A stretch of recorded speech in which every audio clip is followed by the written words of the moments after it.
বেশি পাকনামি করেন, আপনারে ঘুষায় দাঁত আলাই দিব। মালিক হইছেন তো কি হইছে? মালিক মুলিক আমি ডরাই? আমি ইমরান, ঠিক আছে? আপনারা পাকনামি করতে কইছি মিয়া, ফাজিল। তুই পাকনামি করবি কেন লেগা? তুই এই ক্যাশে হাত দিছিস কেন লেগা? এখন কি হিসাব তুই মিলাবি? আমি হিসাব মিলামু, তুমি বাইরে ওদের কোনে কেমনে হিসাব মিলাই? ফাউল। আরে রাহেন না, কি শুরু করলেন আপনারা? কাস্টমারটাকে বিদায় করেন, তারপর আপনারা ঝগড়া করেন। এটার দাম কত এটা কোন? এই লাইটটা ভাই 550 টাকা। ও আচ্ছা, 550 টাকা।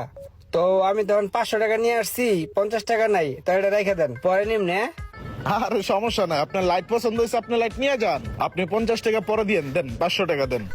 কি রে ভাই, এইটা আবার কোন ধরনের বাটপার? 550 টাকার লাইট, হেডা আবার 50 টাকা বাকি রাখতেছে। এই 50 টাকা কি আর কোনোদিন দিবে? আচ্ছা ঠিক আছে, তা ধরেন। ঠিক আছে ভাই, থ্যাংক ইউ। হ্যাঁ, আসি। তুমি যে এটারে যে বাকি দিলা, এটারে তুমি চিনো? লোকটা তো সুবিধাজনক না, যারা তারা বাকি দিয়ে দাও।